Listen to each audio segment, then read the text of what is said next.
as an executor of that will, jointly with Mwai Madenge, his close-time buddy, who is a quantity surveyor, and celebrated lawyer Njoroge Regeru.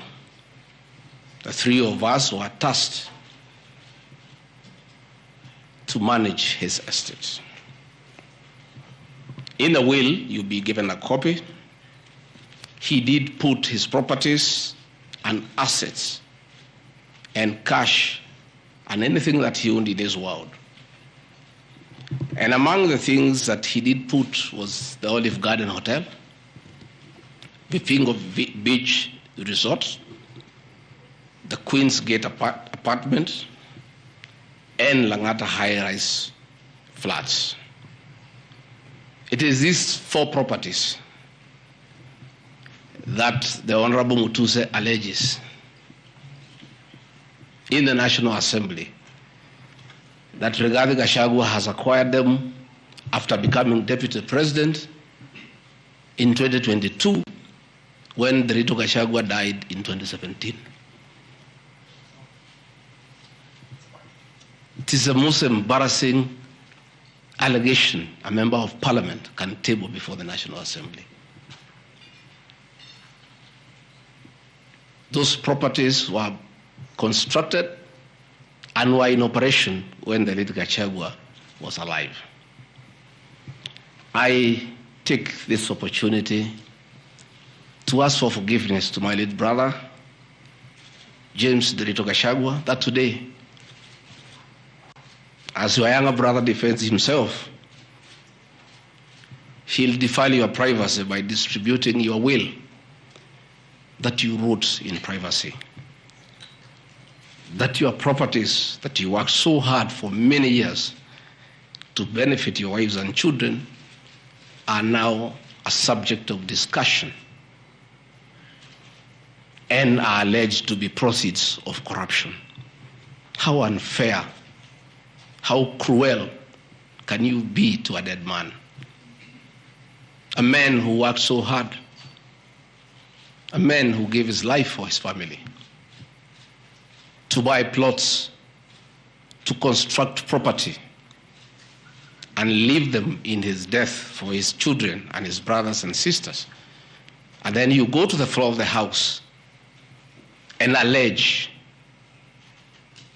that those properties are production of corruption. My dear brother, rest in peace and forgive me for having joined politics. Because were it not for politics,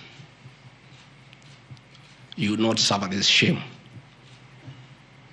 Your children are crestfallen as you see their properties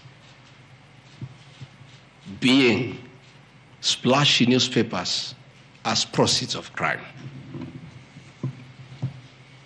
The Olive Garden Hotel that is alleged to have been bought by Rigathi Gachagua belongs to the estate of the late James Rigathi Gachagua. And in his will, he directed that we sell all his properties and divide the proceeds among his brothers, sisters, wives, and children. We, as the executors of his estate, and I want to pay tribute to lawyer Njoroge Regeru and Mwai Madenge for their commitment and sacrifice to the Gachagua family. Many executors who have been given properties to run by deceased people end up misusing them and depriving the beneficiaries. These two great men and myself, because my brother knew I'm an honest man and a fair person, and he knew his family would never suffer in my hands. We were able to sell Olive Garden Hotel at 412 million and distributed the proceeds to the beneficiaries as directed in his will. We registered his will in the High Court of Kenya and were given the probate. And my late brother, in his wisdom, left Rigathi Gachagua 5% of his wealth. I was therefore able to get 20 million shillings from this sale. That is money that is in my account that again I'm told they are proceeds of crime. He left my mother 5% of his wealth, another 20 million shillings. And since my mother is dead, my late brother, because he trusted me, had put in his will that I hold my mother's shares in trust. So that is another 20 million shillings in my account.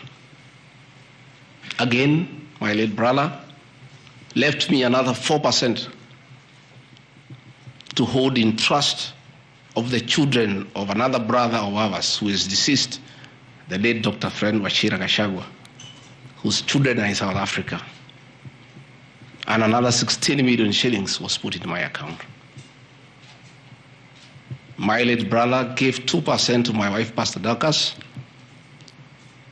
because of her kindness of looking after him when he was ill.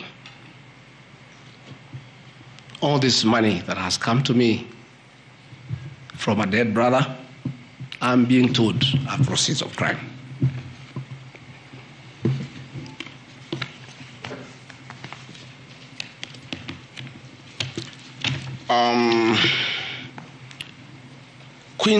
Queen's Gate Service Apartments, another property belonging to the late Gachagua, is another property that I'm told I've bought as when I'm deputy president. That is why I have 5.2 billion worth of money. And this property, again, we sold the Cooperative Bank of Kenya, the staff retirement benefits for nearly 600 million. And this money we utilized to pay his debts. And today, as the late Gachagua rests in heaven, he has no debt. Again, I want to thank my fellow executors, Njoroge Regeru and Mwai Mathenge, for what you have done for my brother.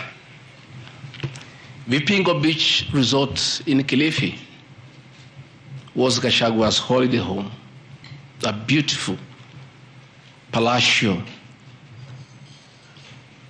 resort on 3.5 acres on the beach. I remember with nostalgia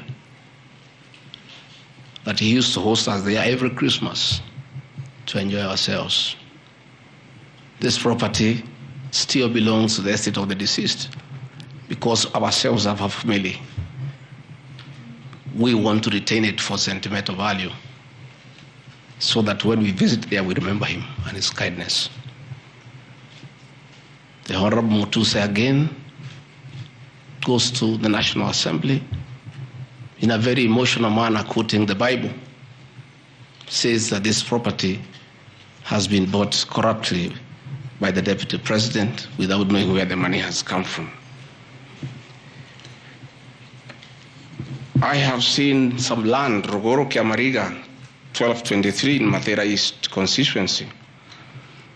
To start with, Rogoro Kiamariga is not in Mathera East constituency. It is in Mathera West constituency. In haste to dispose of the Deputy President because of political deceit and conmanship and betrayal, they could not even get it right where the land is situated. They were in such a haste to get rid of the Deputy President. The land is Rogoro/Kiamariga, 1223 in Mathera West constituency. It's a 2-acre piece of land. It's alleged it has a helipad. It's a lie. The land is 2 kilometers from my rural home. And I have planted napier grass for my dairy unit. I bought it at 3.5 million shillings. Again, proceeds from my dairy farm. I have a dairy farm with almost 150 cows. And I do make an income of almost 1.5 million shillings every month. I can surely afford to buy 2 acres of land And I take this opportunity to thank my brothers from the Kalenjin community for that dairy farm. Anytime I've gone to the Rift Valley, in appreciation of the support I give President William Ruto, the Kalenjin community always gives me a cow or two. And within 2 years, I have the largest dairy farm in Madeira constituency, courtesy of the Kalenjin people. I want to thank them for their kindness. I have seen an accusation that I've bought 40 acres of land in Kakuret, Kabraine, in Kieni, Nyeri constituency as Deputy President of the Republic of Kenya.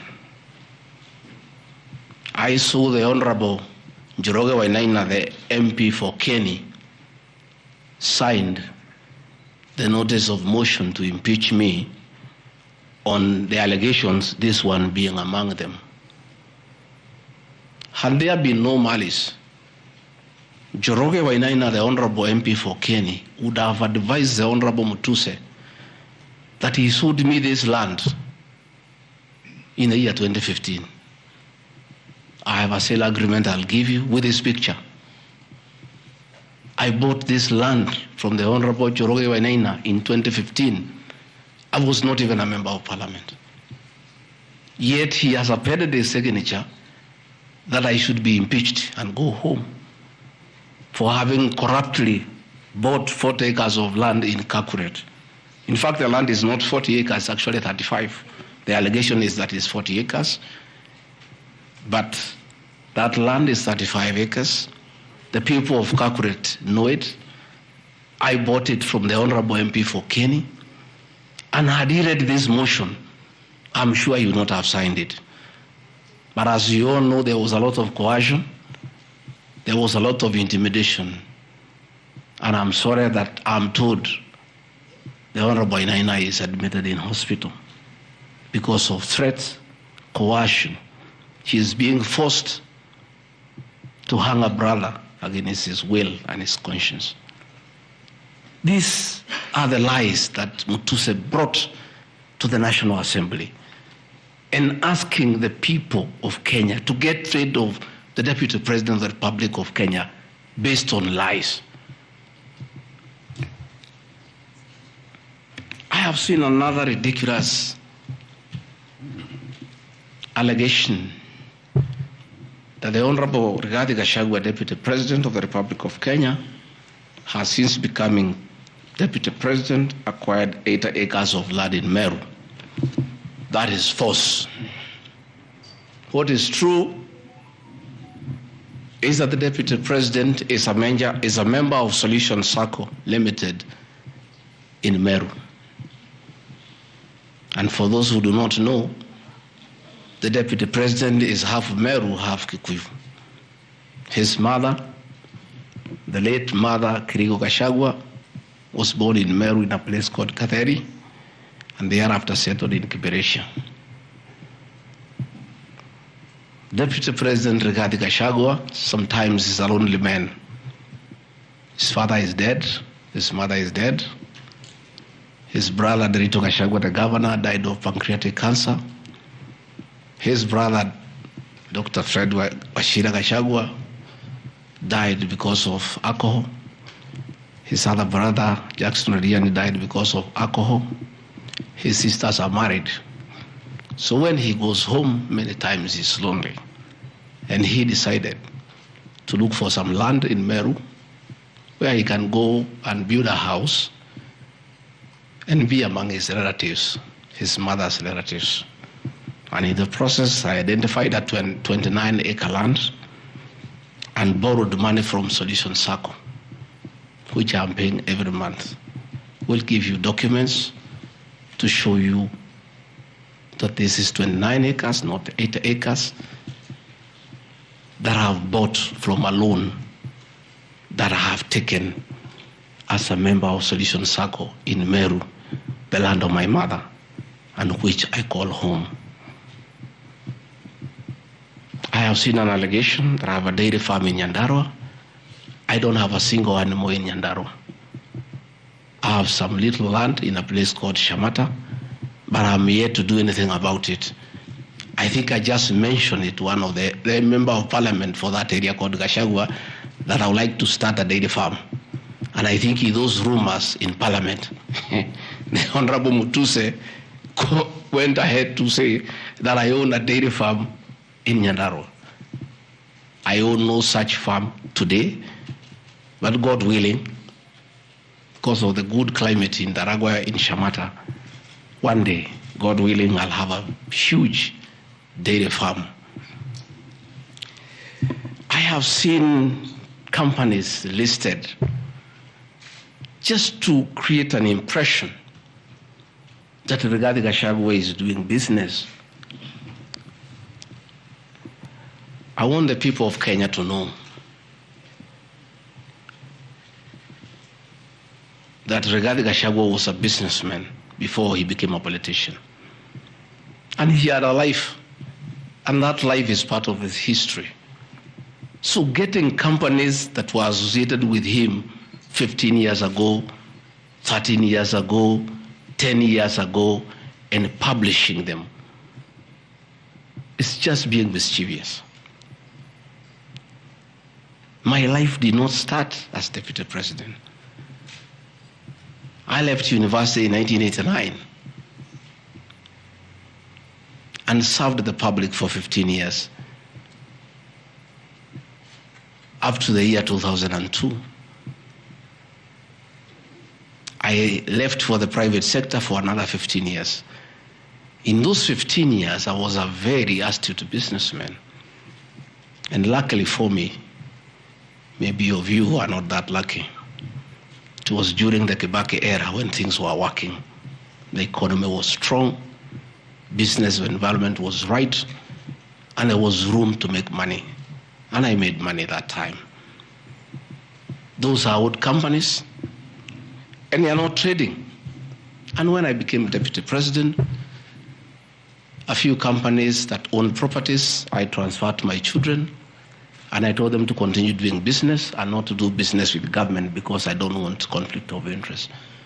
I want to confirm to the people of Kenya tonight that no company owned by my children has ever done business with the government, and I'm demanding for proof from the Honorable Mutuse or anybody else linking the Rigathi Gachagua family with business deals with the Kenya government. I agreed with my children that they do business with the private sector, do farming, and run the family business that I bequeathed them. These companies are all listed. And just for clarity, because I don't think they are worth a reply, because there's nothing about them. Rigathi Gachagua Foundation. As a member of parliament, I was educating orphans, I was educating children of single mothers, I was educating children of PWDs. And the education needed to continue, and I don't have the benefit of CDF money. So I started a foundation, the Rigathi Gachagua Foundation, to continue doing the work of charity. I have seen my foundation here. The Honorable Mutuse has not said what crime the Deputy President has done by having a foundation that is non-profit making. For the purposes of clarity, I'll give you the bank statement for this foundation. I have only received a total of 12 million shillings from well-wishers, which have educated children, have educated students at Pwani University, and other vulnerable people. Dorcas Rigathi Gachagua Foundation, this is just an attempt to bring my family into mud. Every Kenyan knows the work Dorcas Rigathi has done in this country for the boy child. She has opened clinics for addicted children, and she gets a lot of money in her foundation. Since a decision was made that the government will not fund the office of the spouse of the deputy president, Kenyans of goodwill flock to her every day with cash donations, with material donations, for her to continue with a very good program she's doing of rehabilitating children in Kilifi, in Mombasa, in Nyandarua, in Laikipia, in Nairobi, and her work is well documented. I am yet to see from the mover of this motion what crime the Rigathi Gachagua Foundation has done. There is no allegation, there is no evidence, there is nothing. Against Rigathi Gachagua Foundation, there is nothing. Spiritway Limited is a company registered by Dorcas Rigathi that does work with church ministries. This ministry has not traded, does not even have a bank account. It's some strong women of God who have come together to create a company around their issues to preach the gospel. The mover of this motion has not indicated at all what crime this company has committed, other than dragging the name of my wife into mud in the National Assembly. Calvary Creed International Limited, as the name suggests, is a company founded by my wife in 2015, long before I became deputy president. Again, on evangelism and activities to do with the Church of Christ. I have not seen a single allegation against this company. Mothers of the Lord Limited. Again, this is a company incorporated by my wife, Pastor Dorcas, in 2021 with our friends. It has never traded. It does not even have a bank account. The Anani Collective. This is a business name registered by my son, Dr. Keith Rigathi, in 2021 before I came into office. And I've asked him, and he has told me the ideas he had, they have not yet come to fruition. So the company is dormant. I am yet to see a single allegation against this company by this young man. GradPass Apartments Limited is a company that the executors of the late Gachagua put together to manage Langata View Apartments. The late Gachagua left 80 apartments for his children in Langata and asked us to sell and distribute the proceeds to the wives, the children, and the brothers in a formula that he gave. In a family meeting that I chaired, we agreed as a family that we should not sell the flats. We should share them so that everybody can be getting a rental income. In that formula, because of the shares he gave to me, I have 10 flats.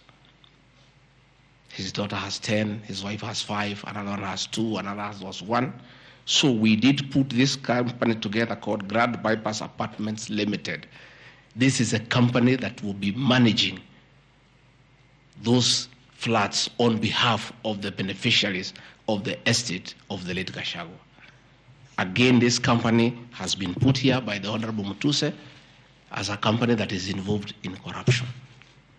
A company set to manage flats belonging to a dead good man who had foresight to think about the future of his children. And in his death, he is being haunted on nonsensical allegations simply because a decision has been made that Rigathi Gachagua is no longer useful to this administration. He is a spent cartridge. His work was to help fight Uhuru Kenyatta and get President William Ruto to power. And thereafter, he is of no use. So he should be dispensed with, and somebody else can be appointed against the will of the Kenyan people. That is the viciousness that we are even fighting the dead. How cruel can we be? How insensitive can we be? What is this power thing? That you even fight the dead for you to entrench yourself in power and get rid of your perceived political enemies. I appeal to the people of Kenya to have respect for the dead, if nothing else. People may have money, they may have power, they may have everything, but they must remember that it is very respectful to respect the dead. Please stop haunting my late brother. Don't put him on trial. He committed no crime by working hard and leaving an inheritance for his children and entrusting his brother, Rigathi Gachagua, to look after that property.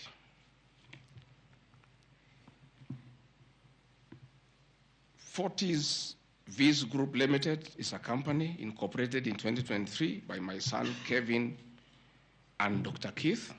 Again, some two very enterprising young men. This company has not even taken off. They are still figuring out what business they can do. And before they can even settle down, their father is under siege. So they have to come here every day to keep me company and find out what is not happening. This company has not even started. These are young people, children. Why do you want to destroy their future? By putting their names in the press with negativity because you want to destroy their father. These are innocent boys who have decided to invest in their own country. Why do you want to destroy them? You can destroy Rigathi Gachagua, fair enough, he has led for 59 years. But these boys, 130 years, why do you want to destroy them? Pioneer Medical Company Group, I founded this company in the year 2008. It has not done business for the last 10 years. Why are you bringing it to Parliament? Rido Furniture Mart Limited, I founded this company with my wife, Pastor Dorcas, in the year 1999. We used to sell furniture at the roundabout at Bomas on your Rongai. And we built this company from scratch. And it's been in existence for years. And when we stopped trading with it, we put up apartments in Kroi, in Rongai, called Rido Plaza, that are managed by this company. We collect rent. We have, I think, 40, 50 flats there, and pay tax every month. What wrong has Rido Furniture Mart done? Rido Plaza was constructed in 2012, 10 years before Rigathi Gachagua became deputy president. Even if you want to kill his men and make sure he's totally destroyed, why don't you pursue him for the 2 years he has been in office? Why do you want to go back 20 years before he became deputy president and criminalize his enterprise and his hard work? Biovet Kenya Limited is a company, again, I founded in 2009. Many years before I even went to Parliament. It has not done business for the last 15 years. Not a single shred of evidence that this company has done wrong. It's not there. Murani Manufacturers Limited. It's a company that is founded by a character from our village, and sold some shares to my wife and my children and interested them in manufacturing feeds for pigs and for chicken. It never even took off. This company has never traded in government. It has not done any business. It is actually dormant. I'm told the account has only 132,000 shillings. And you want to set the Deputy President of the Republic of Kenya, a man elected by 7.2 million Kenya shillings, because his wife and children have some shares in a company that has 132,000 shillings. Surely. Delta Merchants Limited is a company I founded in 2009 during the Kibaki era. It has not done business for 15 years. We demand that you say what this company has done. Wamunyoro Investments Limited is a company named after my village in Wamunyoro, which I founded in the year 2001 as a construction company.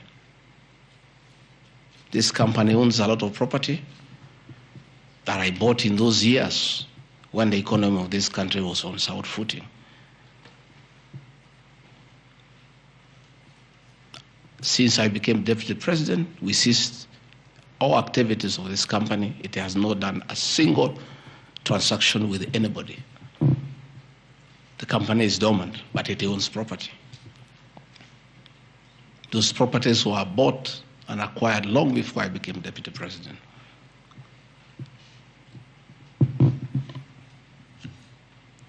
Cosmea Venture Limited is a company that was incorporated in 2018 before I became Deputy President by my sons. They do what you call bulk SMS. I used to give them work when I was Member of Parliament to send messages to my constituents.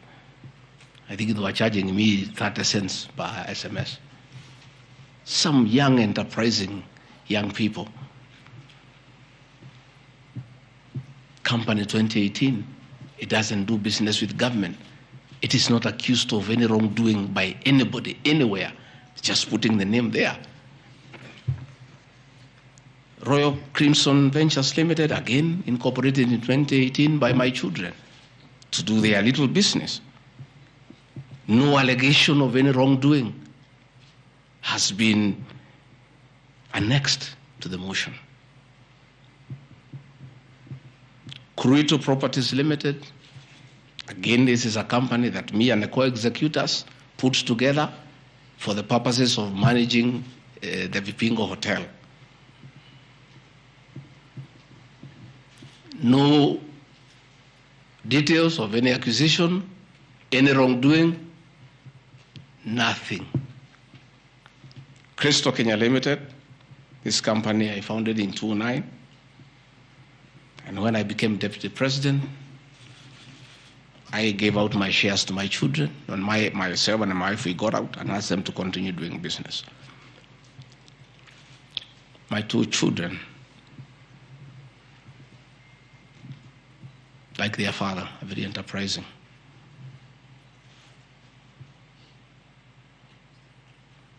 Nyeri County, where I come from, we were hit badly by COVID, and all our hotels shut down. Hundreds of jobs were lost.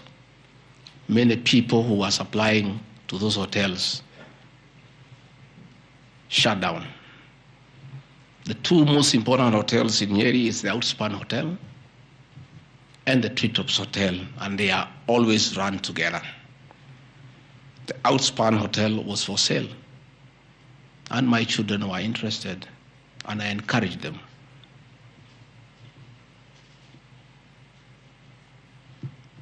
Treetops Hotel cannot be sold. It belongs to KWS. It's a government hotel. You can only lease. And the person who owned Outspan Hotel had also leased the Treetops Hotel. So my son acquired Outspan Hotel and got an assignment of the lease. So they don't own Treetops Hotel. It's on a lease from KWS to Abadea Safari than an easement to Crystal Kenya that is run by my children. I shouldn't be here talking about Crystal Kenya Limited and my children because they are not part of this proceeding. But they have no other forum to defend themselves, so I have to defend them. They are grown-ups. They should defend themselves, but they don't have the forum. They went to a bank and borrowed 600 million. The documents are there. And bought a hotel and bought the lease. And I publicly announced that my family has acquired the 2 hotels because there was nothing to hide. I saw no need to advise my children, like other people do, to buy the properties through proxy because this was straight business. They went and borrowed 600 million from the bank. And they were given 1-year moratorium, which is not over, to do the renovations and all that and open the facility. But I want to thank my son, Dr. Keith Rigathi. He worked very hard.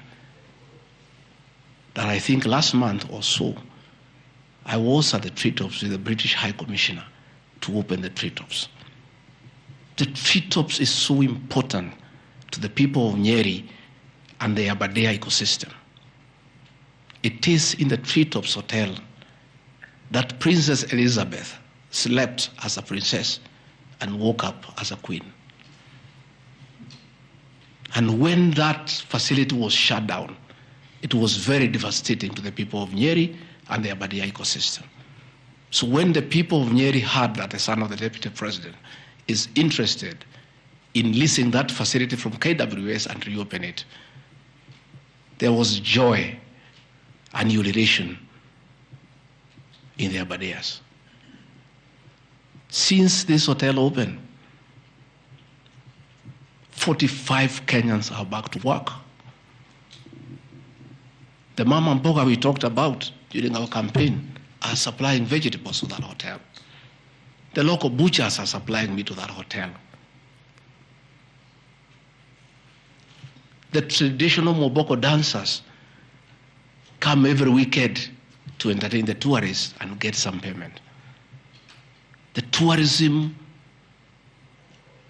circuit of the Aberdare is back because of these 2 young men who are now being demonized as crooks, as criminals, who should not invest in their own motherland because they are the sons of the deputy president. The deputy president of the Republic of Kenya spends a lot of time in one of his functions that he has been given by the president to coordinate development partners and look for investors. Why should the deputy president go to look for foreign investors when his own children can invest at home? Children of many other people I know hide their money in Dubai and Cayman Islands. They don't want to invest here. What crime have the children of the deputy president of the Republic of Kenya committed by borrowing money from a bank to buy a hotel and spur tourism, create employment, and spur business within the local environment? These boys are so demoralized, asking me, Dad, why didn't you advise us that it's a crime to be your children, that we have no life of our own, that we shouldn't invest in our own country, and if we dare to invest, we should do it at our proxy so that we conceal our identity? Are we criminals by virtue of being your children? That's a question my children are asking me.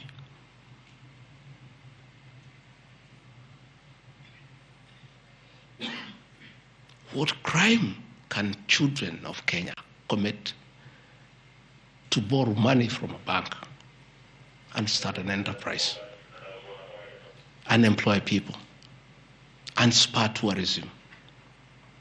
How unfair can a country be to its young population to condemn them for being enterprising? I'm being told by the National Assembly that I need to be impeached from office because my children have dared to borrow money buy property in their name and invest in their own country. And for that, their father should be sent home. I want to conclude by Karadi Farm Limited. This is a farm I founded in 2001 with my wife, Pastor Dorcas. And it runs our farms. It runs our dairy farm in Nyeri that is doing very well. I'm making $1 million shillings also every month. And I sell calves, and it's doing very well. And my farm now has become a model farm for the local farmers. We are doing chicken, we are doing rabbits, we are doing sheep. Again, nobody has told me what crime has Karandi Farm committed. Technical Supplies and Services Kenya Limited, a company I founded in 2001. I did business during the Kibaki era. When things got very bad, I stopped doing business with it. It has not done business for the last 8 years. And of course, in the 2 years I've been deputy president. I want proof. Tomorrow, the National Assembly to table proof what these companies have done. They will be very embarrassed before the people of Kenya. This will be the most shameful act ever in the history of our National Assembly, where you go table a motion that is so sensational based on trash and not a single accusation backed by evidence. I have seen an allegation that exerting influence on officials of the Ministry of Lands to issue an allotment letter to Wamunyoro Investments Limited and using the fraudulently acquired documents to support a court case. Again, Wamunyoro Investments Limited was never allotted any land. This parcel of land, 209/12077, Wamunyoro acquired at 24 million shillings in the year 2012. The documents are there, we'll give them to you. Purchase from a third party.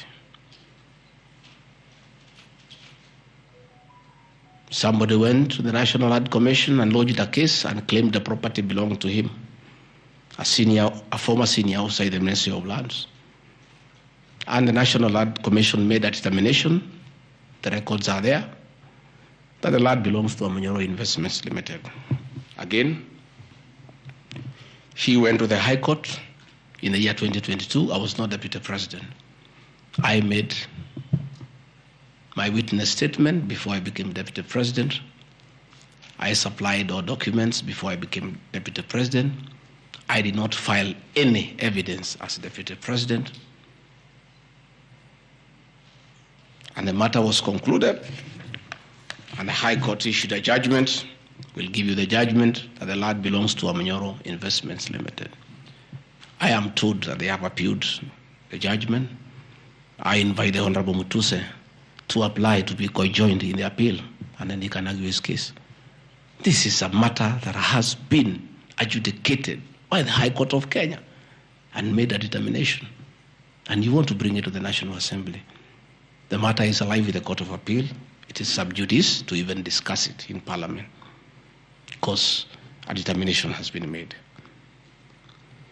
Irregular procurement of mosquito nets at a cost of 3.7 billion.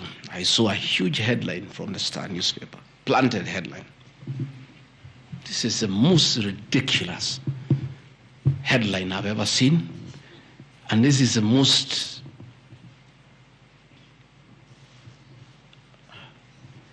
I lack a proper one, and I don't want to speak in Kikuyu.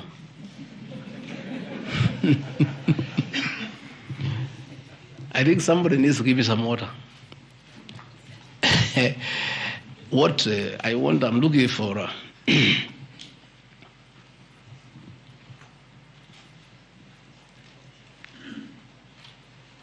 I have seen that allegation. I want to respond as follows. One,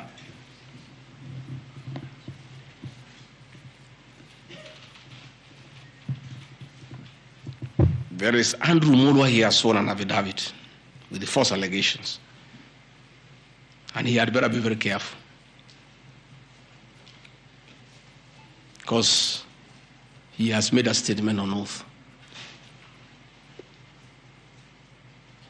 In the affidavit, he says that Deputy President was involved in KEMSA 3.7 billion irregular procurement of malaria nets, either directly or through proxies. Further,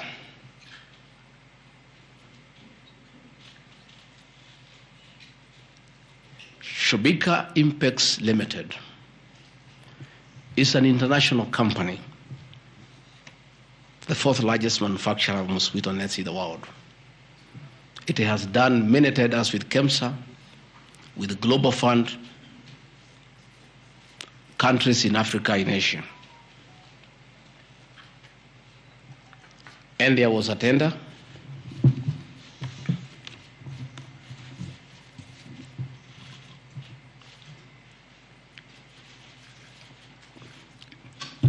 There was a tender funded by Global Fund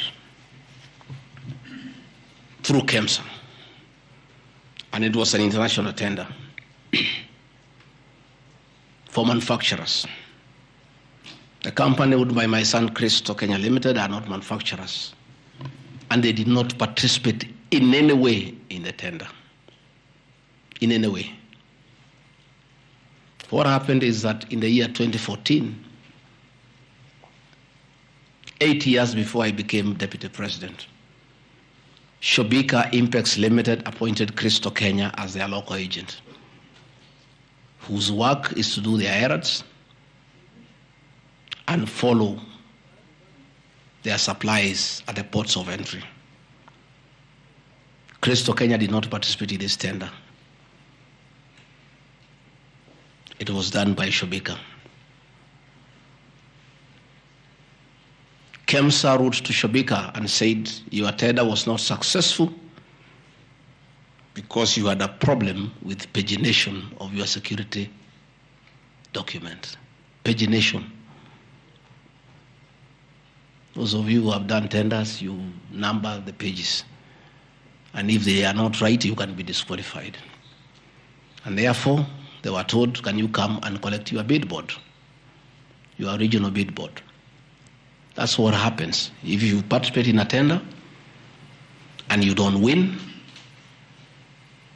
you are asked to collect your bid board. And they kept on coming to collect the bid board. It was not available for almost 3 months. And they asked the local agent, that is Christo Kenya Limited, can you follow up on our behalf? We participated in this tender. We did not win. We have a letter asking us to collect the bid board. We are waiting for it because this is money that is tied as our agent in Kenya. Can you follow up? And that is why when my son, on behalf of Christo Kenya Limited, went to KEMSA trying to follow up. And when it was not working, he brought it to my attention and I made a call to Mr. Andrew Mulwa, asking, my son has been here.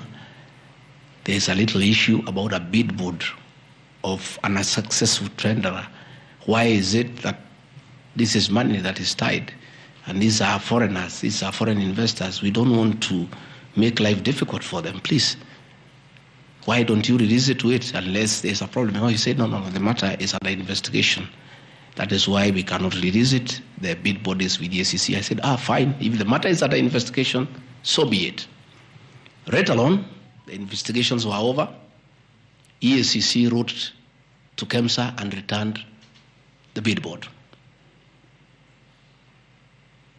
KEMSA in return wrote to Shobika and returned the bid board. End of story. Shobika did not win the tender. They were not awarded the contract to supply the nets. No nets were supplied by Shobika. No public funds were lost. And we are told by Deputy President asking why a bid board to a tenderer who has failed to win cannot be returned. He endangered the lives of the people of Kenya. That is how absurd the allegation is. There is no evidence that the company with my son participated in the tender. They did not participate. There is no evidence that the deputy president interfered with the tender. The only crime is that urging so that we don't frustrate foreign investors. If they were not successful, why are you keeping their tender security? You need to give it to them. And it was a lot of money. I think it was 500 million or something like that. So I want to say these are very ridiculous, and I take great exception to the headline by the Star. Please, we'll give you the documents. Tell us, where was the deputy president involved in a tender? This is a tender that never was. And for the record, to show that this tender had no problem, after the investigations, during the investigations, the CEO,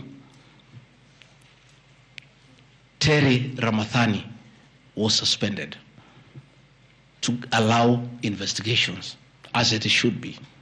And Mulwa became the CEO. Mulwa was not there during the tendering.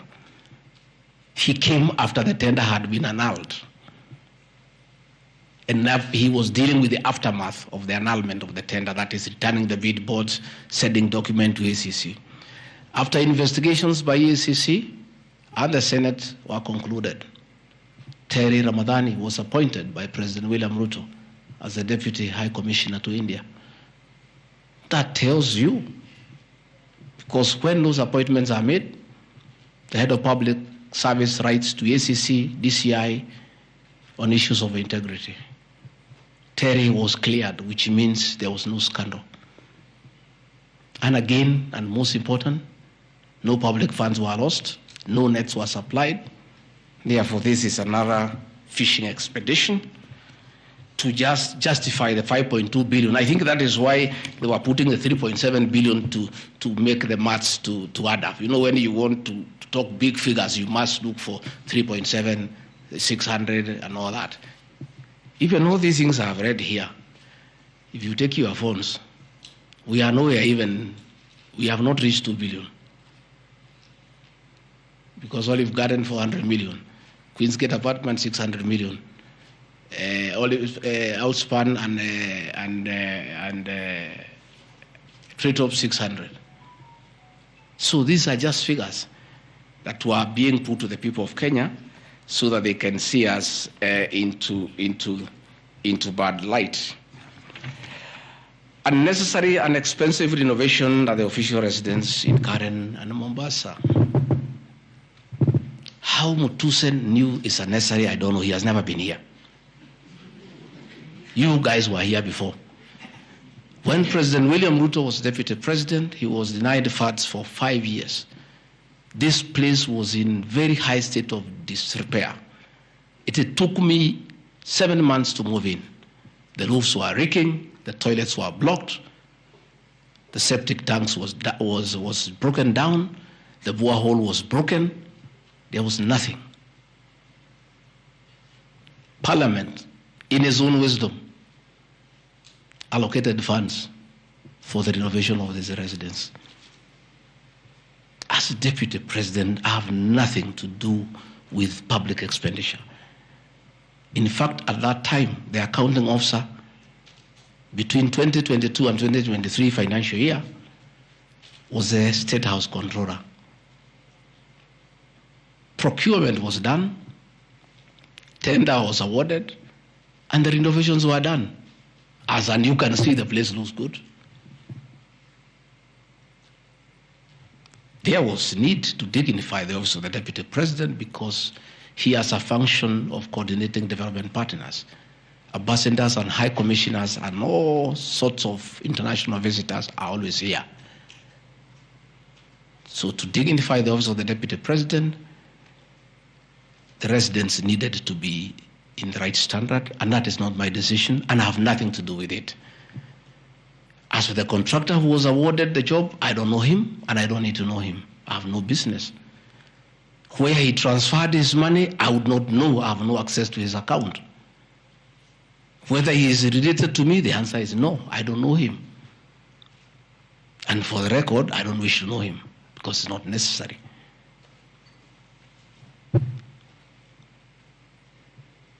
Government expenditure is audited every year by the Auditor General. Since this office was under the executive office of the Deputy President for that financial year, the Auditor General did her inspection and gave us a clean bill of health. The renovations that were done were not highlighted with having any audit query. If the Honorable Mutuse had taken his time to look at the Auditor General's report, he would not have brought this baseless accusation. And even if there was an accusation, it should be directed to the accounting officer, who is the State House Controller, not me. I don't deal with procurement. I don't deal with financial management. I don't deal with anything to do with public finances. But since the matter has been raised, I have to answer to it. I have looked at the Auditor General's report, clean. I have looked at the contract, it's signed by the Controller of State House. As to the work, that I can attest, they did a very good job. And this residence has been dignified. The same with the residence in Mombasa. You know, the residence in Mombasa is where President William Ruto and his wife, Mama Rachel, were chased away, and the house allocated to the regional commissioner. And on assuming office, I took up the residence. It was in state of disrepair. Again, it was renovated. It's a good place. And I normally go there when I go to Mombasa. And it makes a lot of sense, because before the renovation of that residence, anytime I went to Mombasa, I normally have a huge delegation of security people, hospitality, and all that goes with the office, not really me. The bills were very expensive. It makes a lot of sense to have an official residence for the Deputy President in Mombasa, so that when he is there, you cut down on public expenditure.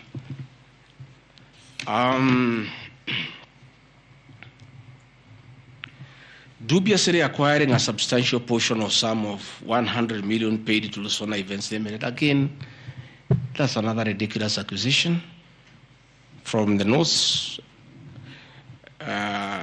This is people who give services here for events. We have many meetings. You have come here for IBEC. There are tents put up here to the required standard. We have meetings here for development partners. This is a very busy residence. Most of you have been here. Again, I don't get involved in procurement. That is the work of the accounting officer and his team in public finance management. As to the person who does that work, I don't know he or she, and I have no business knowing who does the work. Those are things that are not in my purview.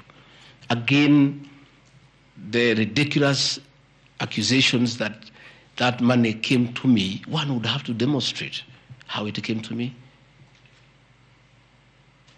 Was it brought to me through my account, through cash? Who was there? What is the evidence?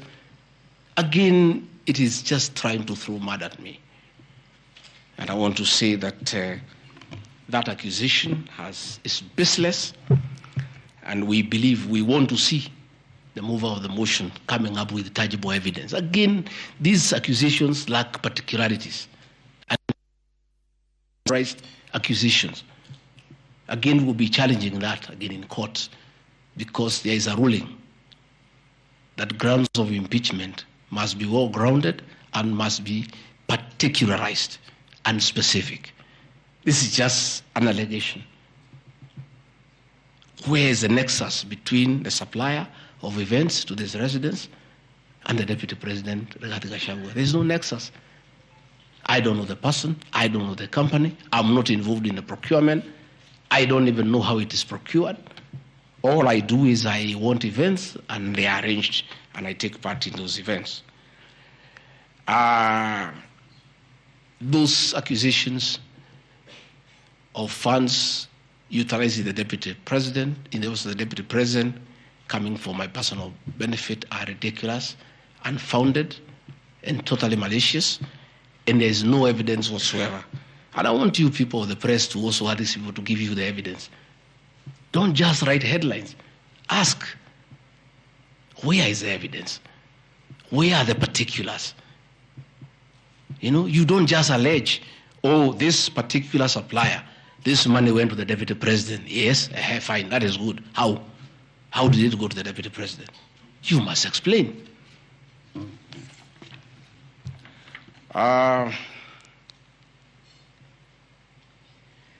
Alleged sensational but false allegations against Lady Justice Esther Maina.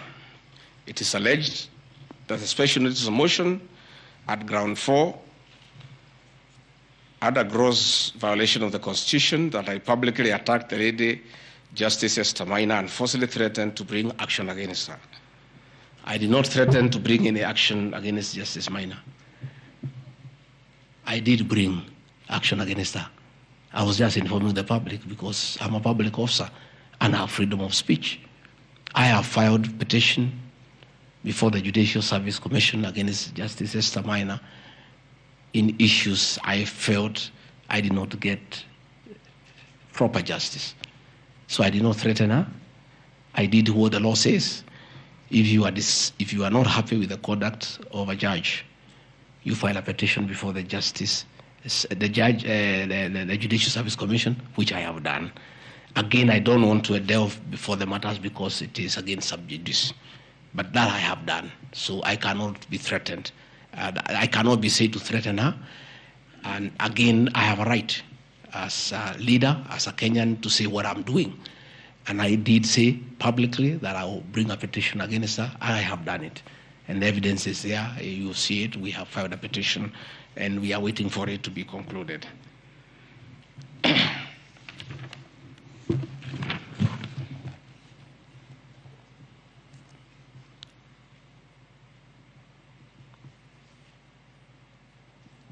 Again, I want to emphasize that my statements were protected speech consequent to a decision by the land judge in a matter involving my personal assets, which I disagree with and found to be wholly unfair.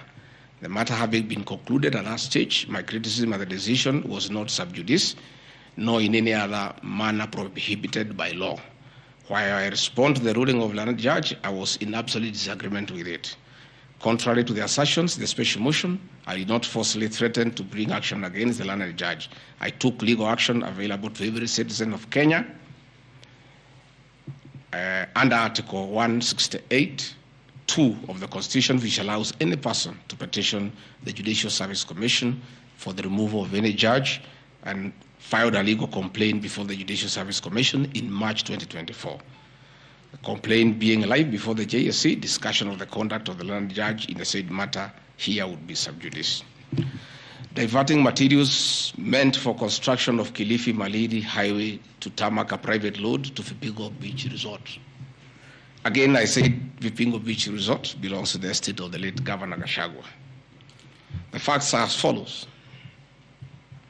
King Charles III visited Kenya between 30th October 2023 and 3rd November 2024. During his state visit, one of the designated places where King Charles III was to visit was Kuritu Marine Conservancy, which shares a road with the Vipingo Beach Resort. And it's a public load, by the way, it's not a private load. I have annexed a copy of the program of the state visit to Kenya by King Charles III, marked RG, which at page 13 on items 63 and 64 shows his departure and arrival at Kuritu Marine Conservancy. As I was walking around, I slept there, I think 2-3 weeks before the arrival of the king. And as you all know, I walk every morning.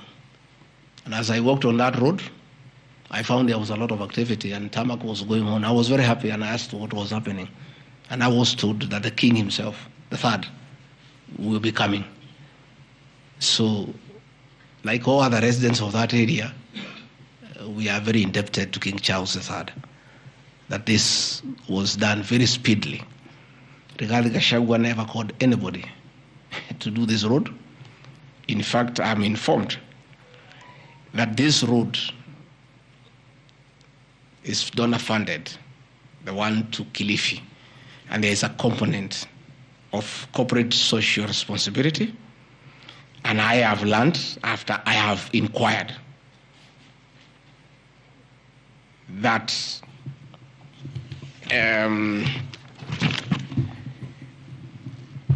these people of that road is called Takaungu Shariani Vipingo. It's off the main road, and I am made to understand that Kuritu Marine Conservancy, Vipingo Secondary School, Shariani Primary School, among other stakeholders, including a public market, applied to Kenya to be considered for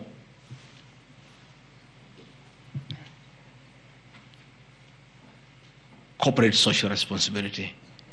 And I think the issue of the king hastened that request. And that's why I said we are grateful to the king. Again, I invite evidence to show that I influenced that road. In any case, I would like to know the member of parliament for that area, how he will vote in this motion. He should be a very happy man. If Deputy President Rigathi Gachagua occasioned a tarmac road to be done in his constituency, he should vote for me. But I didn't. And when I went there, that Shariani market, people are very happy with that road because I walk there in the morning when I sleep there. People are very happy with that road. The secondary school there, the boys and girls are very happy. The primary schools are there. And again, contrary to the assertion by the Honorable Mutuse, it's not a private road, it's a public road. And it is serving many people, a primary school, a secondary school, a market, and a whole community, including the family of the estate of the late Governor Rigathi Gachagua. We are just beneficiaries of good deeds by our government that were hastened by the arrival of His Majesty the King III. Undermining the President and the Cabinet by allegedly making contradictory public statements from the position taken by Cabinet regarding the evacuation of the people residing along Nairobi River. To start with, for the record, President William Ruto has never complained to me that I have undermined him. If he has told that to Honorable Mutuse, I would like to know that he has complained to Honorable Mutuse that his deputy has undermined him. Article 147 of the Constitution provides the Deputy President shall be the principal assistant to the President and shall deputize for the President in the execution of the President's functions. Article 28, which states that every person has inherent dignity and the right to have that dignity respected and protected. Article 29C, which states that every person has the right to freedom and security of the person, which includes the right not to be subjected to any form of violence from either public or private sources.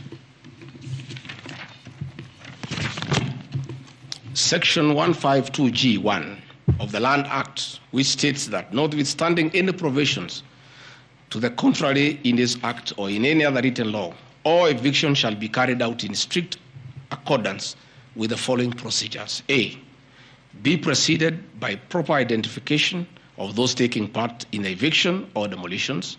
B, be preceded by the presentation of the formal authorizations for the action. C, where groups of people are involved, government officials or their representatives to be present during an eviction. D, to be carried out in a manner which respects the dignity, right to life and security of those affected. Include special measures to ensure effective protection to groups and people who are vulnerable, such as women, children and elderly, and persons with disabilities.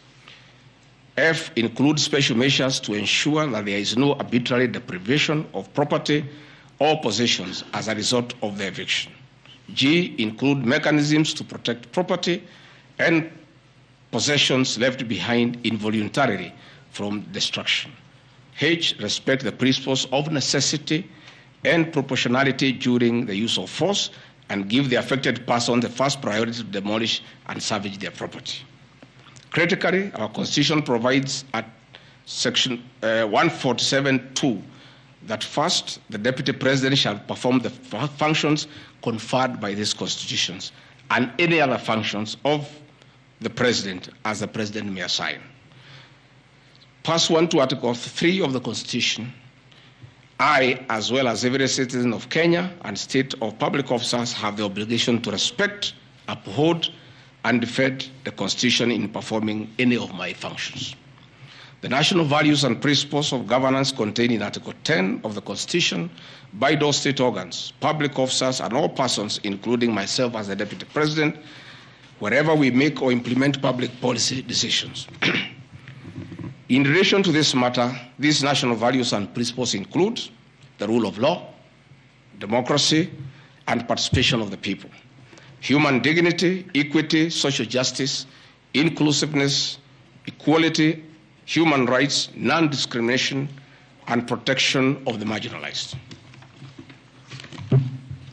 Adherence to these principles became extremely important when we, as state officers, are contemplating legal evacuation of citizens with a duty to avoid inhuman forced evictions that would be contrary to our Constitution and international law.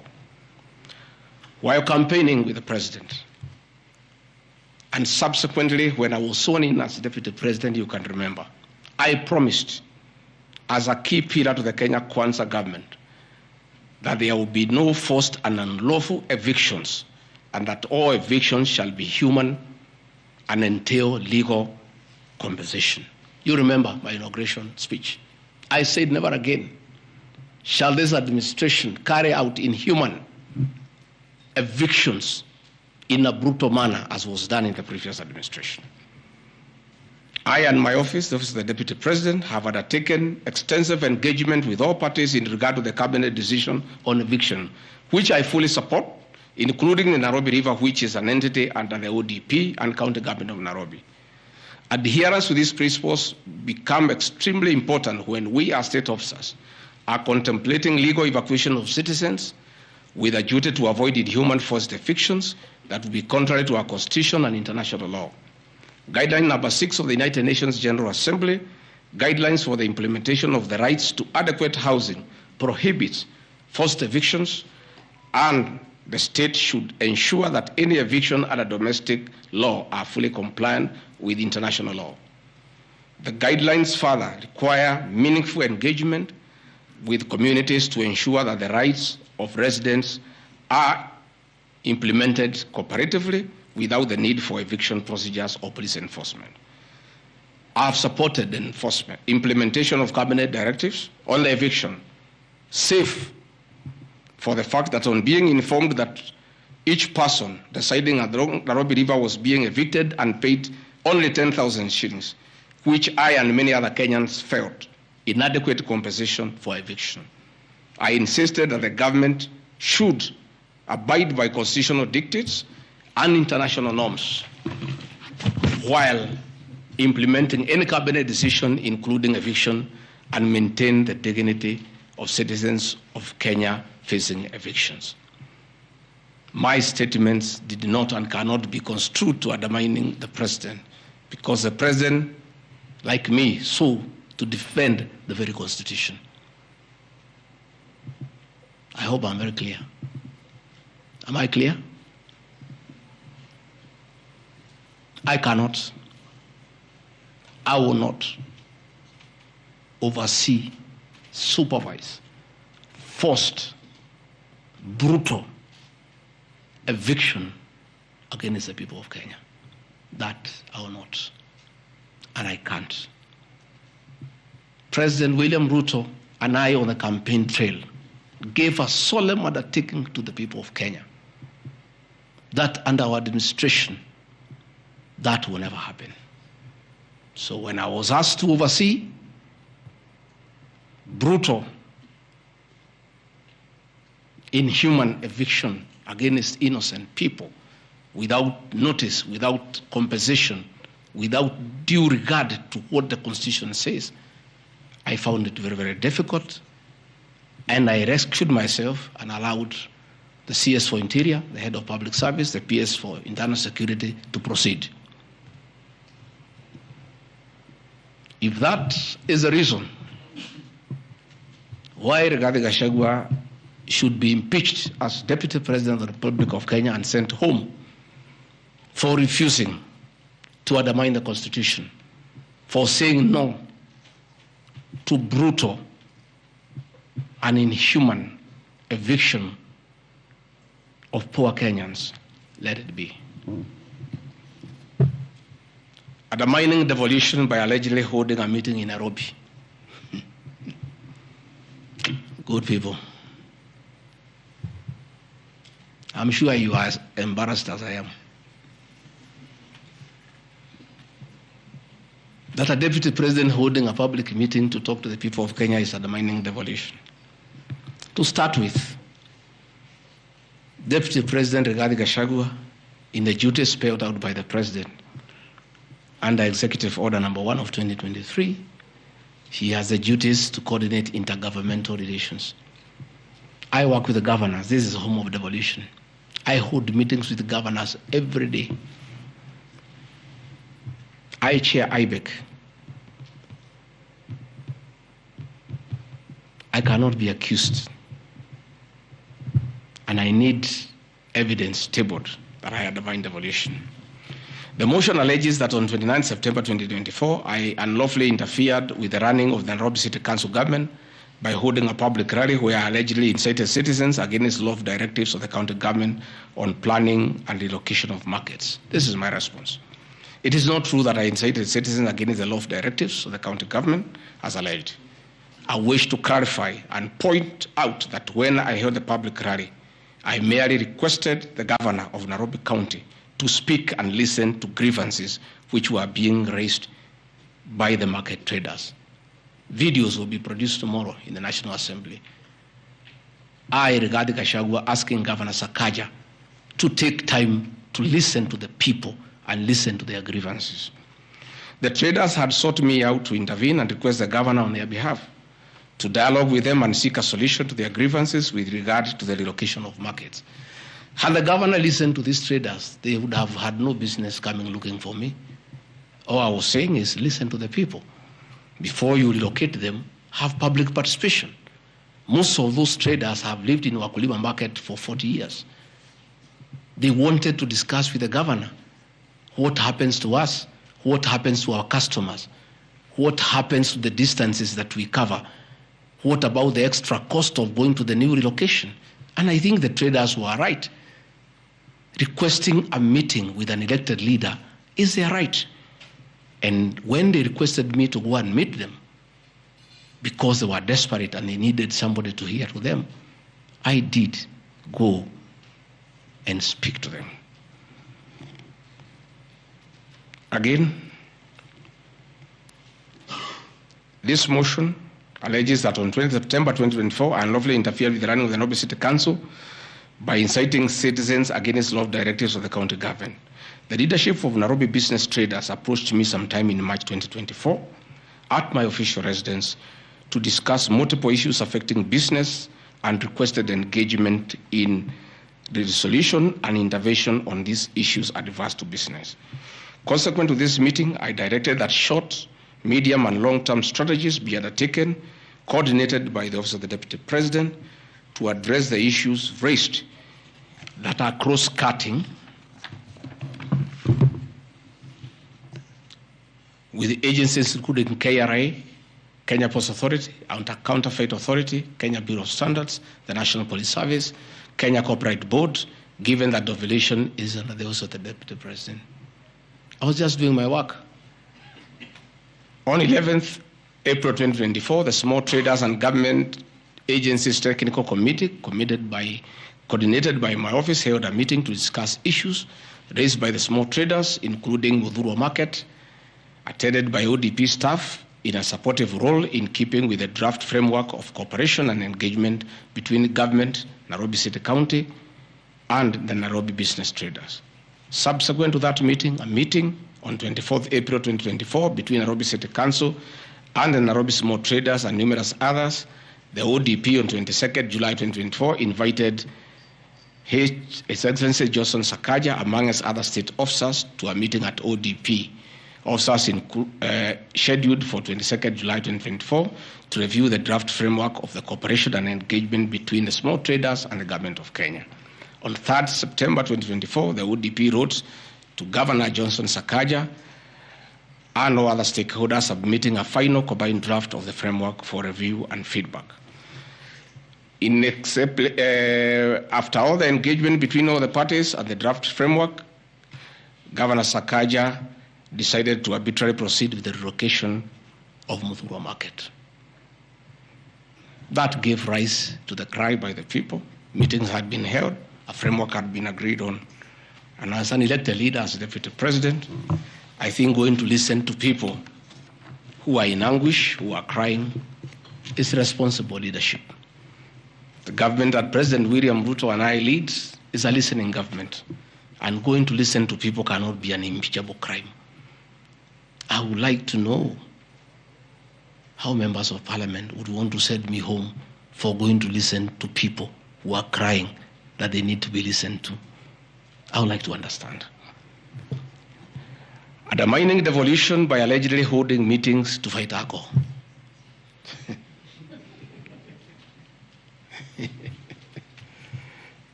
I think tomorrow will be the greatest circus. Or do I call it the theater of the absurd? That Deputy President Rigathi Gachagua, undertaking duties assigned to him by the President to fight illicit brews and drugs across the country, should be impeached because by doing so, he is interfering with the devolution. I held meetings in Nyeri, attended by Governor Kahiga, Governor Waiguru, Governor Irogo Kangata, Governor Wamatangi, Governor Kiari Badilisha. I held a meeting in Chuka, attended by governors of Embu, of Tharaka Nithi, of Meru. I attended a meeting in Mombasa, attended by governors of Kwale, a representative of the governor of Mombasa, the governor of Taita Taveta, a representative of the governor of Lamu, to discuss.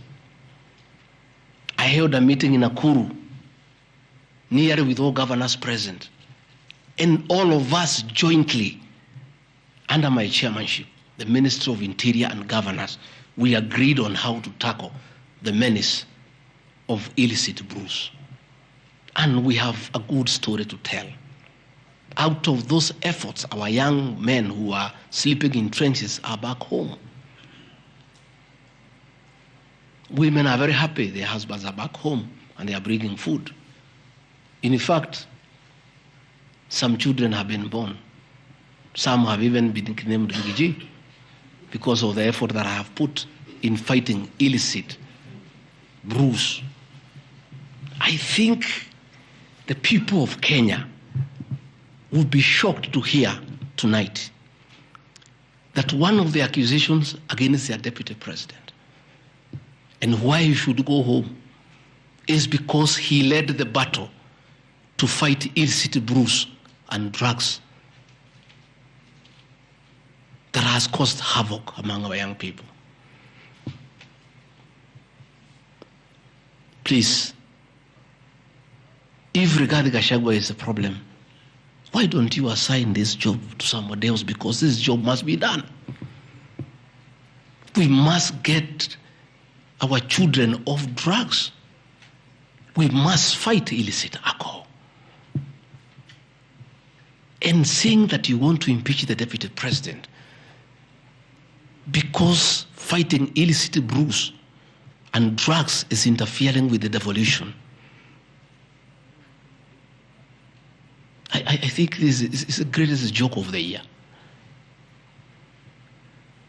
Even the 291 MPs who signed this motion, most of them, because I know them, have looked for me personally to thank me for the way I have successfully led the war against drugs and illicit brews.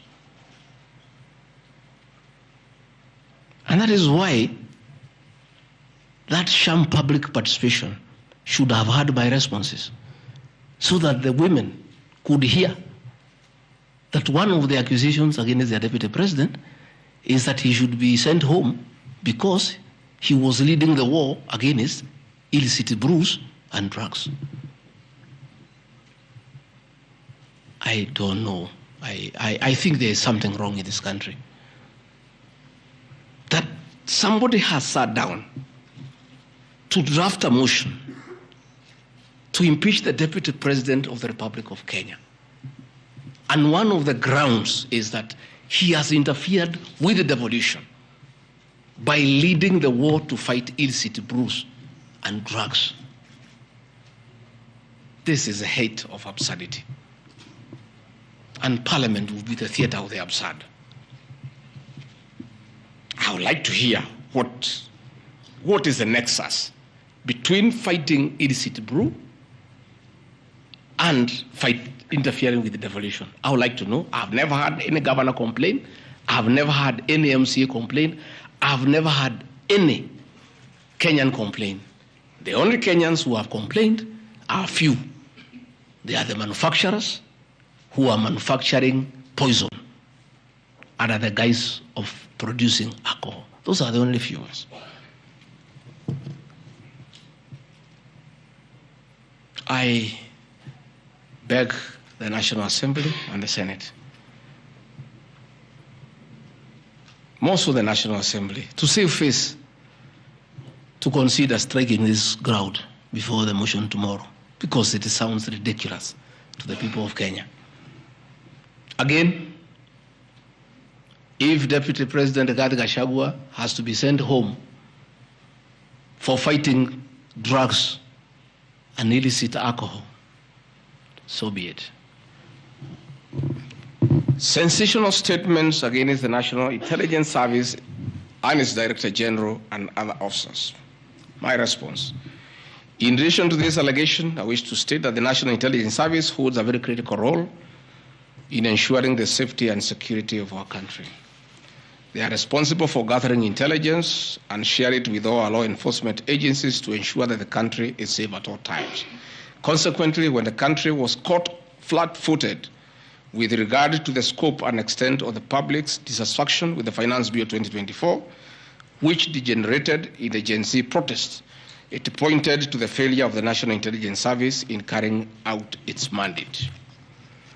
I am persuaded that the National Intelligence Service ought to have known beforehand that the public was completely opposed to the finance bill, and they ought to have briefed the president before the protests began, as this would have caused a change of tact by government regarding the proposed bill, and protest which culminated in the loss of innocent lives and destruction of property could have been avoided. Hence, I express my opinion, as this is in my public media briefing in Mombasa, and my utterances were not any different from what happens to other countries when there is lapse or failure by the intelligence agencies.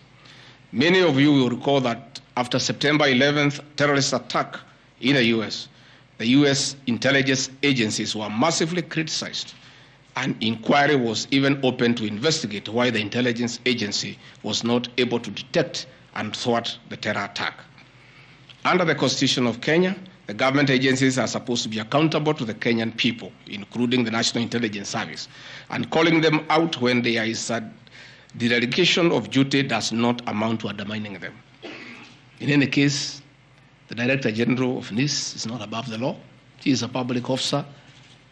Just like the President, the Deputy President, Cabinet Ministers, he too is subject to criticism like any other public officer. In fact, I'll have videos. President William Ruto, as Deputy President, at one time criticized the then Director General of the National Intelligence Service. In another video, he heavily criticized the then Inspector General of Police for the performance. I have learned from my boss how this job is done. It's clear. It's done. I mean, nobody, the President is criticized daily. The Deputy President is criticized daily, and we take no offense. The Director General of the National Intelligence Service is not above the law. He is a public officer. He is accountable to the people of Kenya. And when one feels he has underperformed, he'll be called out. Because that is the nature of the Kenyan state. And this I learned from my boss when he was deputy president. Again, there was an issue that the president and I committed ourselves publicly that never again in our administration shall ever we allow abductions and extrajudicial killings. Despite the police keeping on misleading the president to say that there are no abductions, you all know, you have evidence on video that they have happened. And that is what I commented, and I said it is wrong. And because I'm a truthful person, I'll say what is wrong when it happens. Despite the fact that I am compelled by the principle of collective responsibility to be part and parcel of every decision made by government, that I'll continue to do so, but only those decisions that are constitutional and within the rule of law. Abductions and judicial killings are unconstitutional. I will never support them.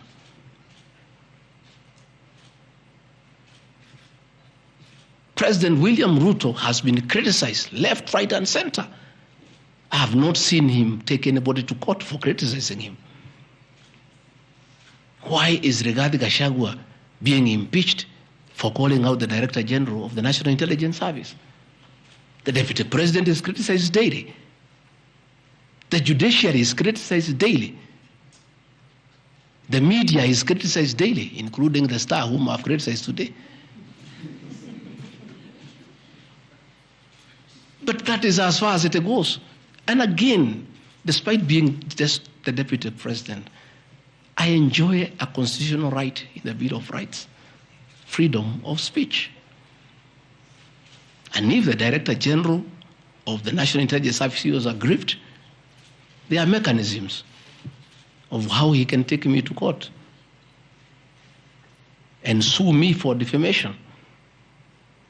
And I'll be able to argue why I said what I said. So that is not a ground for impeachment. I mean, that is curtailing liberties, the freedom of expression, the freedom to hold public officers accountable for their actions.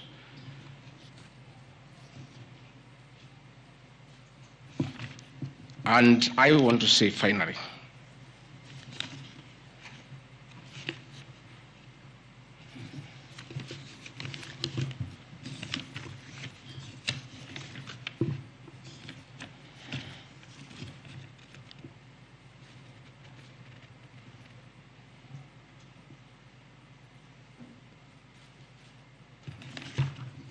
I think I've literally addressed all the grounds because I felt it's important for the people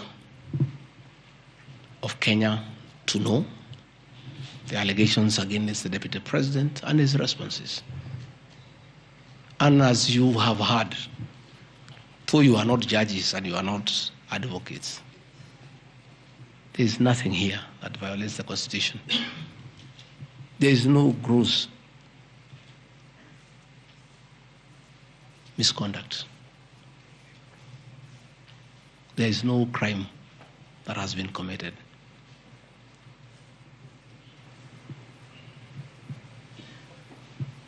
I'm innocent on all these charges, and I want to clarify my apology yesterday to the President did not in any way imply that I'm guilty of these charges. I'm not. This I'm not. My statement was that if there is something I've done to the President that I don't know, that probably has upset him, I ask for his forgiveness. But that was in no way an admission of this ridiculous allegations meant to overturn the will of the people. Finally, in conclusion, I want to say that overturning the will of the people is not a joke.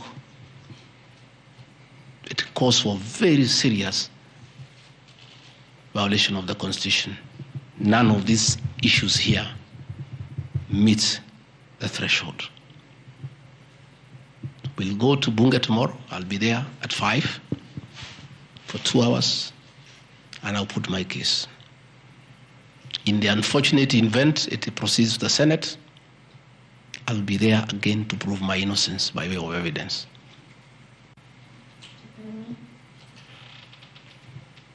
When I called this press conference, there was a lot of speculation that Rigathi Gachagua wants to resign.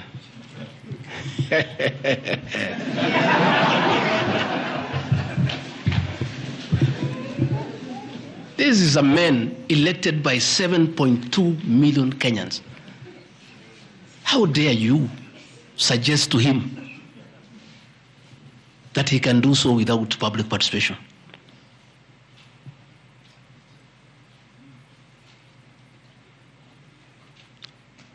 I have no intention whatsoever to resign from this job. I'll fight to the end. I have tremendous respect for our judiciary and the professional judges of the High Court, the Court of Appeal, and the Supreme Court. And in the professional manner they have handled serious issues affecting Kenya. The impeachment of a deputy president elected by 7.2 million Kenyans is not a small matter that can hastily be decided by a few members of parliament and senators and wish it away.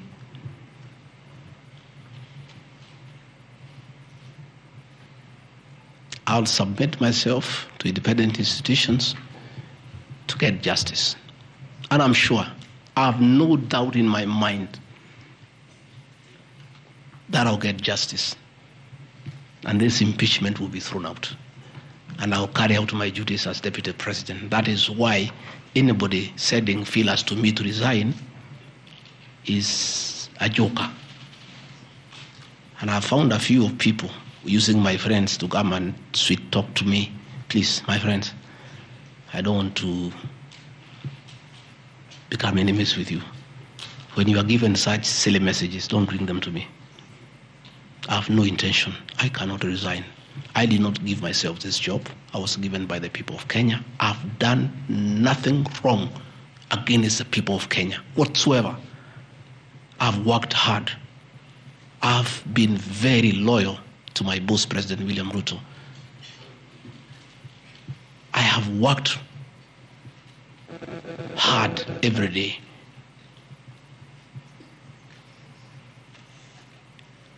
And I will not be distracted. I think there's one issue I've forgotten, one ground. The issue of the shareholding, isn't it?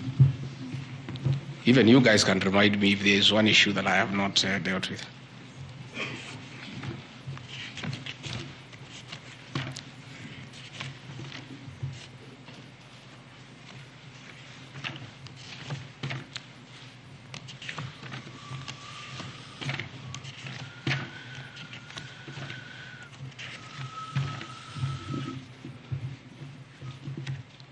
Can somebody there give me my notes on shareholding?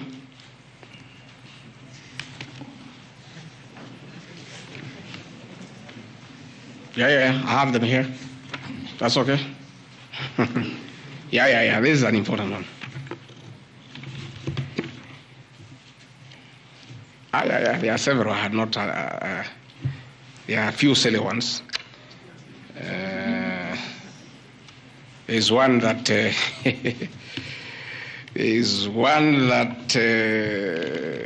I'm conniving with cartels in the tea sector to block ATDA from implementing guaranteed minimum returns that would benefit small traders. The allegation is not true. No evidence whatsoever has been adduced to substantiate this claim. As far as I know, I've successfully completed my mandate, which was assigned to me by the president, which culminated into creating synergy between people who had taken KTDA to court and suspended the operation of the Tea Act. As a result, the Tea Act now is in operation. The president never mandated me to take over the affairs of the Ministry of Agriculture. He asked me to spearhead tea reforms. I did the tea conference in Kericho, brought all the stakeholders together, and as a result, I created a synergy among all the stakeholders, and we agreed that those people who had gone to court withdraw the cases, and now the Tea Act is operational, and that will see meaningful reforms.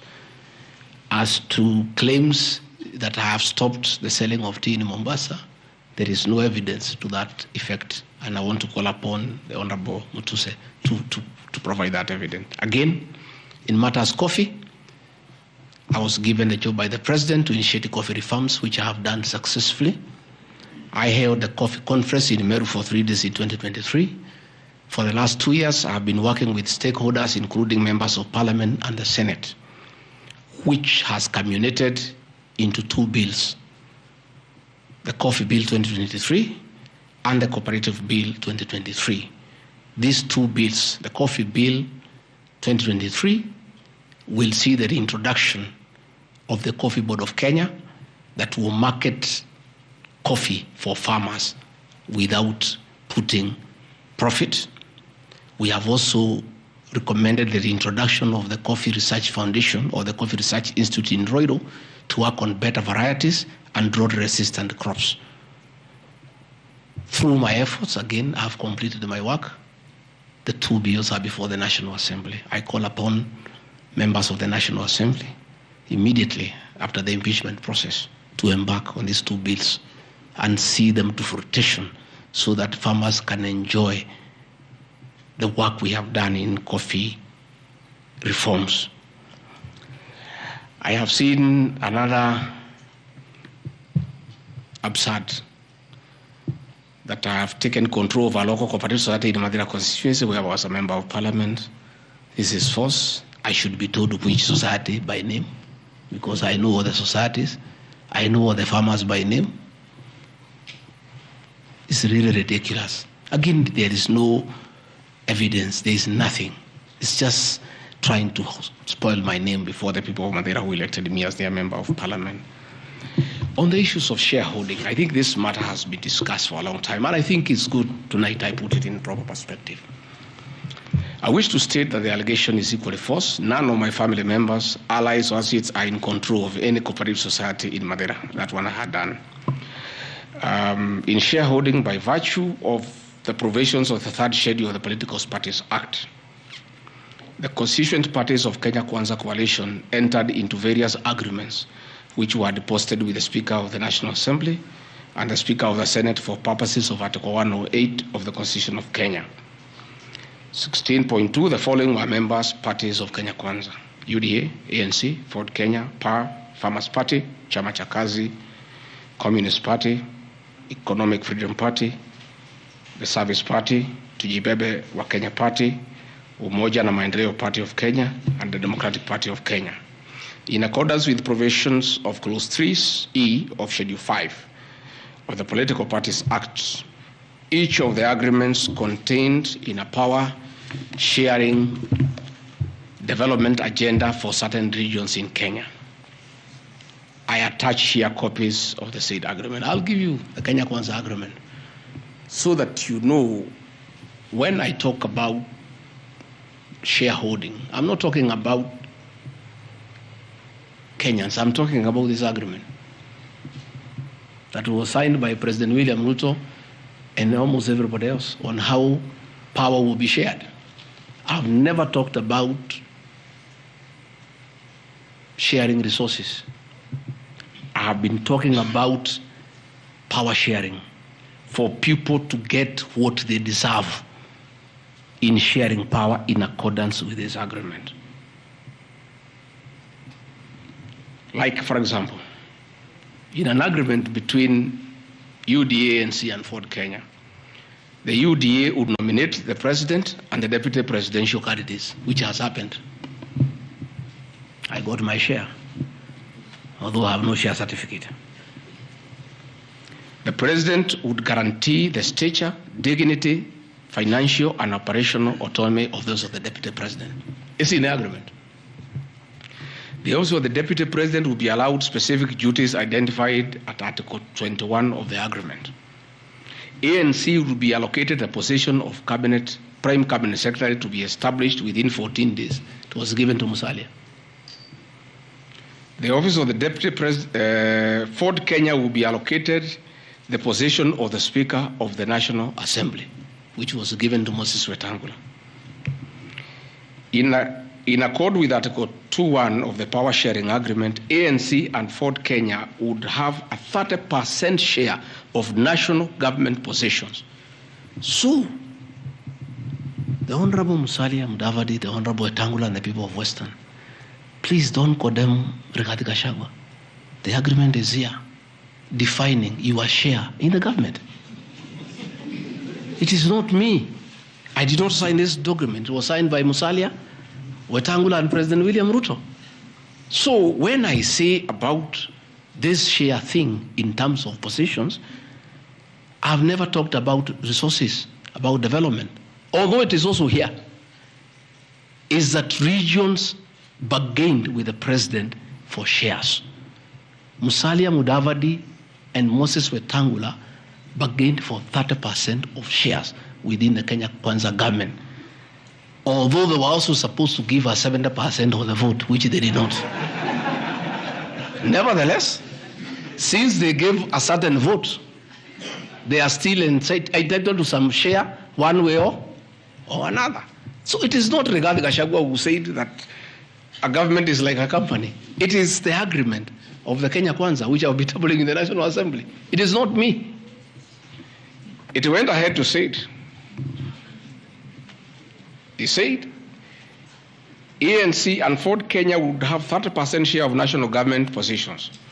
That is cabinet secretaries, principal secretaries, high commissioners, ambassadors, diplomatic and consular representatives, chairpersons of state corporations, directors of state corporations, chairpersons and commissions of constitutional commissions, provided the 30% share is to be shared equally between the ANC and Ford Kenya. Sasa mimi nikiambia watu wafuate share yao, makosa yangu ni gani? Iko hapa. I did not sign. They went ahead, Musalia Mudavadi and Wetangula, and they must follow these things. Because I will not follow for them, because I was not party to the Western agreement. The agreements were with regions. So when people say I'm dividing regions, I'm simply following the Kenya Kwanza agreement of the way it was debated. They went ahead and said, Article 22 of sharing agreement set out a list of priority projects which Kenya Kwanza would endeavor to fulfill in the ANC and Ford Kenya strongholds of Western Kenya between 2022 to 2027 on a priority basis. Musalia Mudavadi and Wetangula signed a package for Western Kenya. I've never had anybody call them tribalists, but they signed an agreement demanding for Western Kenya. They demanded, and it was agreed it will be done, completion of all incomplete or stored bitumen roads, construction of an extra 1,000 kilometers of bitumen in Western Kenya, revival and modernization of sugar factories in Western Kenya, establishment of new industries identified in Article 22 of the agreement.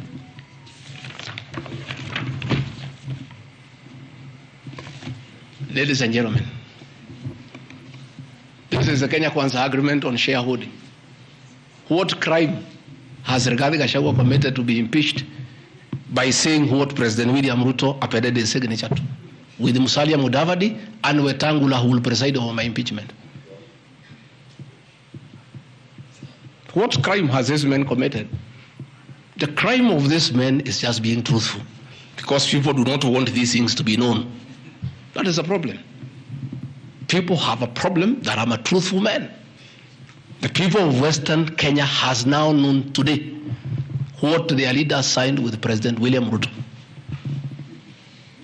it is upon them to demand their share as per this agreement. I did not sign this agreement. I will read the people who signed. But because I was present and I'm a truthful man, I fight for the people of Western Kenya. Power sharing agreement between Kenya Kwanza and PAR of Amason Kingi. I want to give 2 examples. Yeah? In accord with Article 8 of the agreement, PAR would be allocated the position of the Speaker of the Senate. He negotiated for himself. Let's be truthful. You brought this motion. We'll discuss.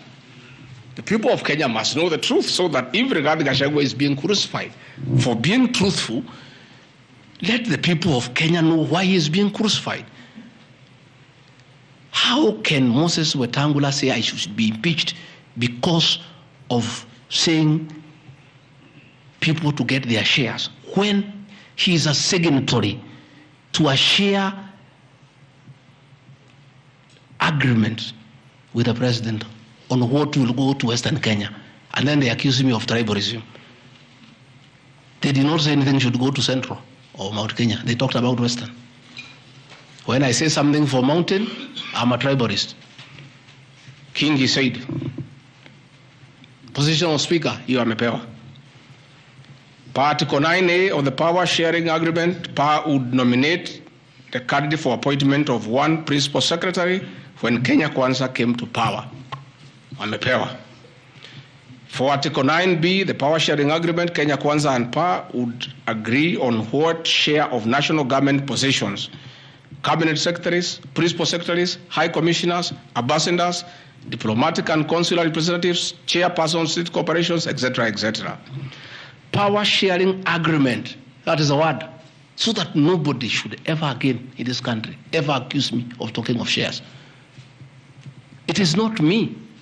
It is my boss, President William Ruto, who appended his signature with other leaders that Kenya is like a company of shares. It is not me.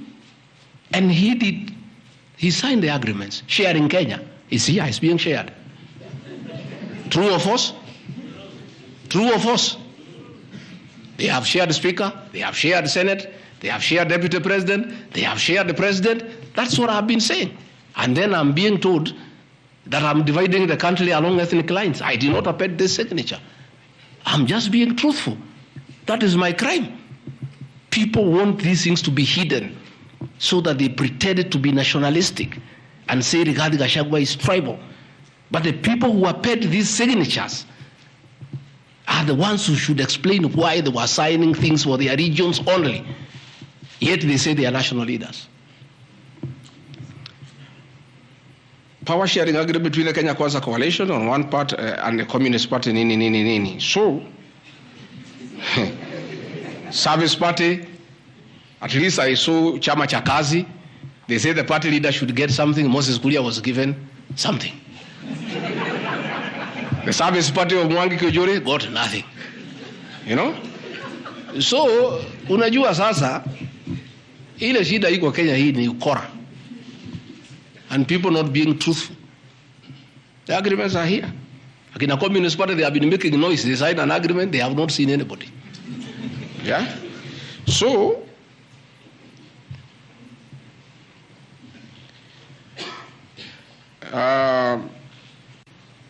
my speeches on the shareholder issue are informed by their aforesaid power sharing covenants, which are founded on law and lessons learned from the well-known disputed 202 NAC power sharing agreement.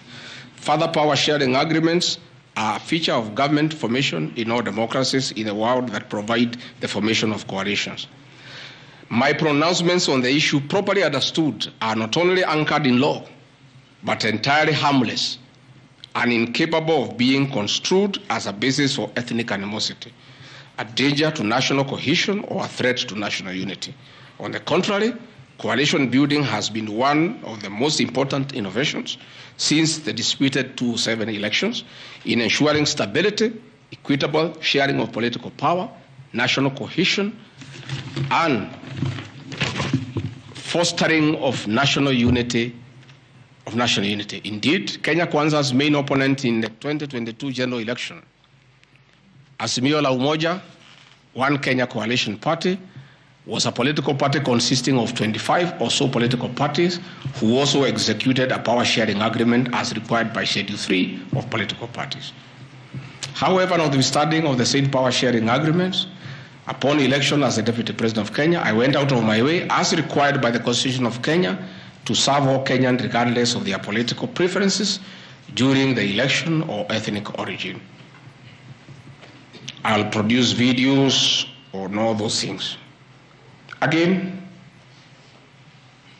my decision to embrace the broad-based government following the decision of the cabinet after the Gen Z protest is that I support coalition building. And even when the Honorable Wright Odinga came, he got some shares. True or false? I mean, surely, why is Rigathi Gachagua being vilified? By just being truthful. You know, it's good to be truthful. I have heard that my saying we observe this agreement is a threat to national unity. I have never been caught by the National Cohesion and Integration Committee to tell me that I have said something that can create ethnic disharmony. On the issues of one man, one vote, one shilling, I am told again that it can create tribal hatred. How? The one man, one vote, one shilling is not a formula for Mount Kenya region. Far from it. The one man, one vote, one shilling talks about equity. The gist of that formula is that all Kenyans should be treated equally. If we are giving bursary to the children of Kenya, let us agree how many children we have. If there are 30 million and we have 100 million, we divide equally and distribute to every constituency to those children. If a hospital takes care of 1,000 patients, we decide based on population what is the size of the hospital to be constructed in Roiro, where there are 800,000 people. If one borehole serves 500 people, do you construct one borehole in an area where there are 10,000 people? You need to construct more boreholes. That's all. And these populations are everywhere in Western Kenya, in Kisii, in Rift Valley. The high numbers are not just in the Mount Kenya region. This is a formula, in my view, that is good for everybody. Again, it is not a law because I pronounce myself. It's just an opinion. And in our democracy, I think it's only fair to allow people to have freedom of speech and to be entitled to an opinion. There are those who talk one man, one vote, 1 kilometer, and it is their right. And we should also listen to them and consider.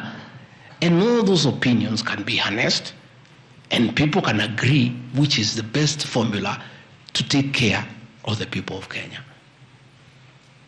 That is all I said. I wanted to read to the people, of course, the projects that were negotiated, but I don't seem to have that page. I produce it tomorrow in Parliament. So that when they hear I am fighting, I'm also fighting for them. Mine, for the Mount Kenya and President William Ruto, we never wrote anything because I'm a very trusting man. So is my people. As we did word of mouth. So once in a while we may argue kidogo because there's nothing written. So sometimes it's when people say I'm blackmailing the president. But I'm simply asking, my boss, we agreed the following, can we please do it? We agreed this on that, can we do it? We agreed that the people of Mount Kenya who had been given jobs by Uhuru will not be removed without being replaced. We don't seem to be honoring that. Can we honor it? We agreed where we needed to replace somebody who has not performed, we exchange 1 for 1. Can we do it? We agreed that we need to give Mau Mau roads priority. Can we please do it? Because that is what we agreed. It's simply people being honest with each other and living true to a gentleman's agreement. That is what it is all about. So I wanted to explain to the people of Kenya, I am not against any region of Kenya. I am just a crusader for honesty and for fulfilling written and unwritten agreements.